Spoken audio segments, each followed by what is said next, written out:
Hey there, welcome to the Fantasy Endgame, and live from New York, it's your waiver wire options for this coming week. Let's talk about actually a couple of Yankees, a Met, and some other players who are just red hot so far. But we're going to start in LA. The hottest hitter of all, statistically, in the entire majors this past week has been, of course, Andy Pages for the Dodgers. Yeah, that's right. I was all ready to move on from him, get him down to the minors so that way Sung Kim could get the call up. But no, Pages has something to say about that. This past week, 2 homers, 7 RBIs, 3 steals even, 6 runs scored, and a 600 batting average.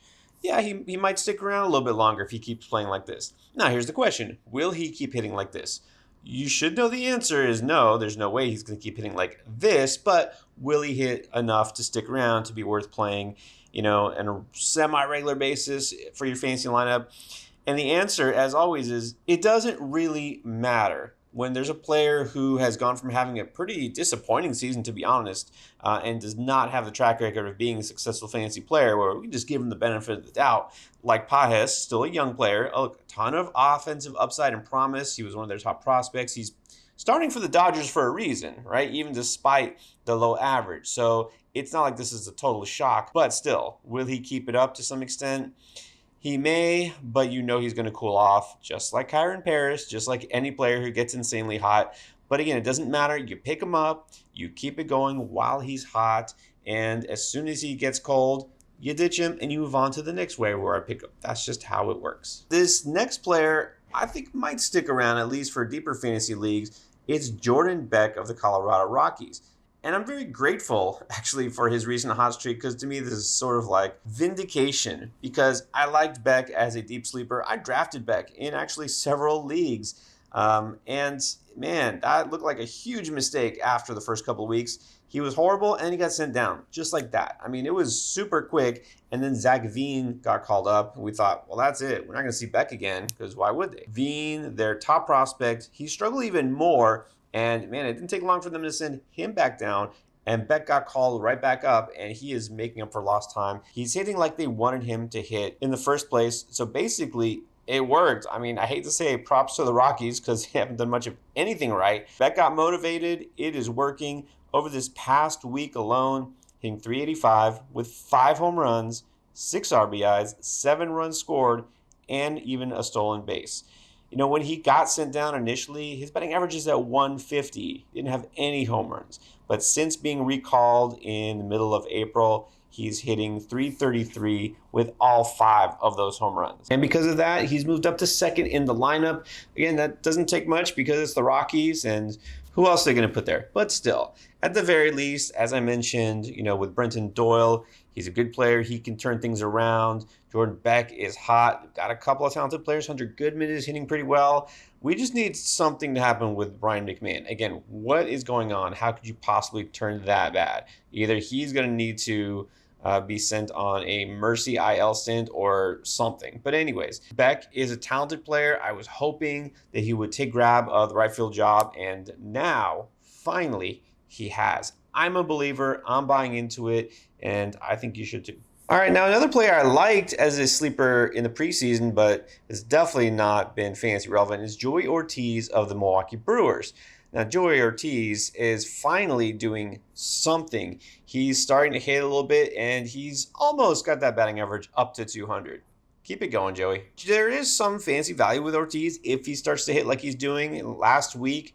When he's gone on his little mini streak. I can't say it's a hot streak. He's not that hot. But he's getting some base hits. He has scored 5 runs. He's stolen a couple of bases, and that's what he can do. He does have some power, too, so we might see that develop. But just a super cold start to the season. He's finally figuring it out. I like this for deeper NL only, 15-team leagues where you're just desperately thin.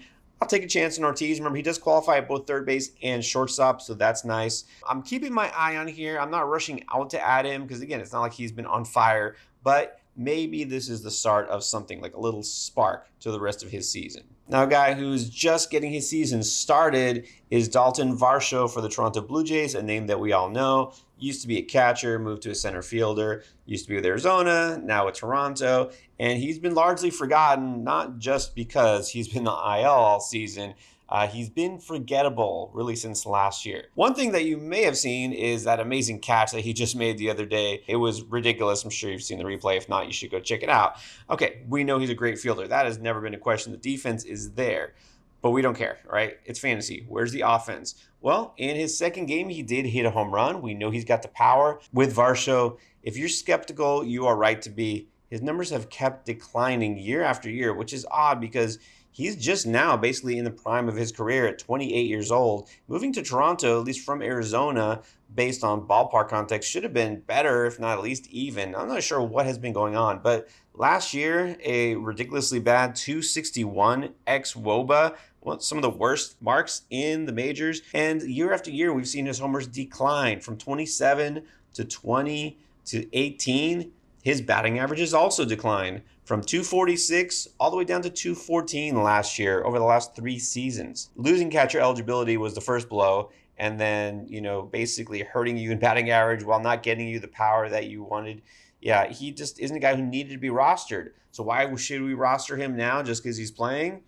Well, he should be better than he has been, basically, is all I can say. Is I'm going to maybe take a chance here in a deep league. I can't guarantee he'll be any better than last year, but he is a guy who does tend to be streaky. So I'm going to take a close look and see maybe he gets hot now that he's back on the field and maybe motivated. And, if not, that's fine. I can just forget him again. The Yankees do have a player that I think is starting to be somewhat relevant. It's Oswaldo Cabrera. He has been getting some run at third base, because they don't really have an option there. And then now with Jazz Chisholm maybe heading to the IL, he's got some sort of an oblique injury. Well, maybe Cabrera just continues to get everyday playing time. Now, Cabrera is somebody who is only going to help you in a couple of categories. So the average is going to be iffy, but hey, so far this past week, he's hitting 389. Getting on base is always good. And his overall season average is close to 300. And so when he gets on base in that lineup, yeah, he's going to score runs and he's going to drive in runs. And so he's giving you a little bit of each, some runs, some RBIs. He is not a power hitter, and the steals are something that aren't going to be a factor here. So a 3-category contributor, hey, for a guy who's basically not owned almost anywhere in fantasy, not bad to pluck off the waiver wire if you need help. I've been trying to delay this as long as possible.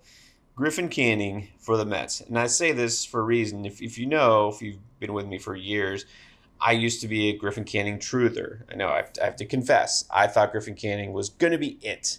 Like, he was a guy who had so many different pitches he could attack hitters with and the command. And no, he was just not it. Look, he wasn't the worst pitcher with the Angels, but at the same time, he continued somehow to get worse, not better. And so I just didn't have any interest in him. And going to the Mets, thought he's just going to be a 6th starter or maybe a long reliever. I mean, can't count on this guy for anything. And so what has happened? Well, maybe going to a good team has turned his fortunes around. He continues to get better as the season goes on. Over the last 3 starts, he's only given up a total of 2 earned runs, not more than a run in each of his past 3 outings. Now, the ratios are kind of odd here because he's got a 2.61 ERA, which is really nice, but a 1.39 whip, which is not so good. Wonder if that evens out. I think it's got to, because he's just not giving up hits. He, like I said, in the first couple of starts was a little rough, but it's settling down. Now, as far as innings, that's the only issue. If you're in a league with quality starts, I won't recommend it as highly. He only has 1 quality start so far on the season. That's because he usually goes just about 5 innings each time. Now, he has lasted at least 5 innings in 5 of his 6 outings, so that's great because it gets you a chance to get a win, being with the best team in the majors. And if you're not in a wins league and you're in a quality starts league, I don't say you completely ignore him, but you definitely have to be less interested. I also really didn't want to talk about Lucas Giolito because I said, I need to see it first. This guy's missed so much time. And even when he did pitch anytime over the last 2 full seasons, basically, when he was actually healthy, it was so inconsistent, and I don't want to put in a guy who's either going to, A, give me 1 or 2 starts and then go back to the IL, which is still possible, or give me one good start and then completely ruin it with a bad start. That's what Giolito has been. Once a very promising pitcher. That was years ago. What is he now?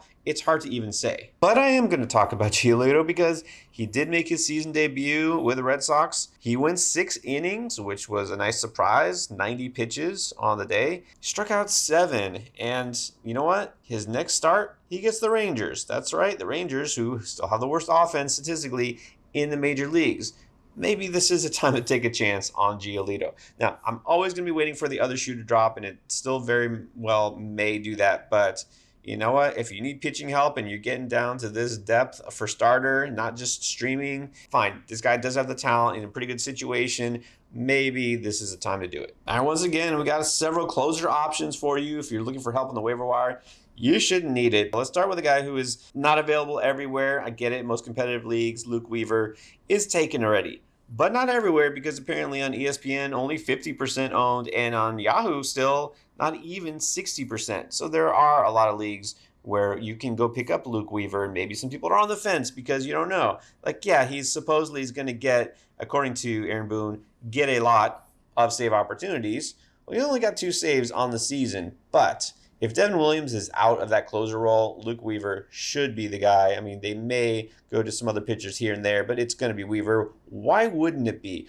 Luke Weaver has not given up a single earned run on the season, and he has earned everything he's gotten in terms of his success. His xERA is in the 96th percentile. I understand if people aren't fully buying in because you think Devin Williams eventually will get that closer job back, but it doesn't always happen that way. Like, the Yankees do not need to give any of these guys, no matter how much they pay them, a long leash because they don't need to. They don't care, right? Who's going to help us win?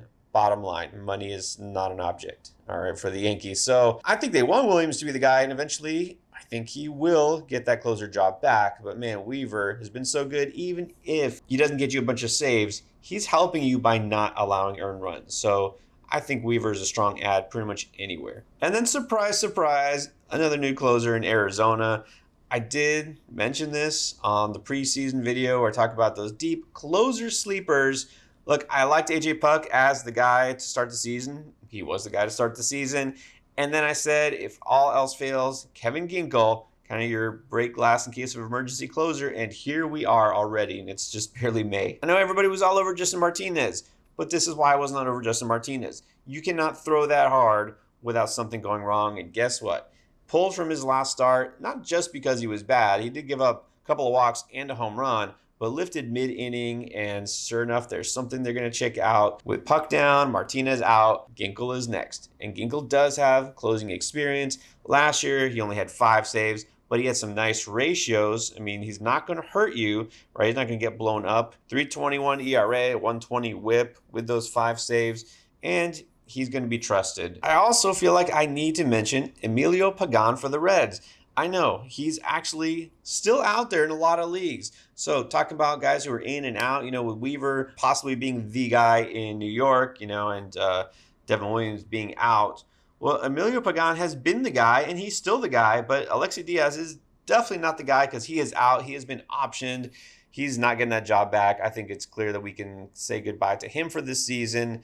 And Pagan is still getting saves. In fact, I don't know why even before the Diaz news, why people aren't still owning Pagan. He had 4 saves just this past week. And yet, for some reason, he's available in about half of Yahoo leagues, in about 3/4 of ESPN. So I get it in most leagues where saves count. He shouldn't be available, but apparently he is. So just know you don't have to sweat it. It seems like for the time being, Pagan is just going to be the closer for Cincinnati. Those are your waiver wire pickups for the coming week. And don't forget, you also need to be active in the trade market. If you didn't check the buy low video for this week, it's right here.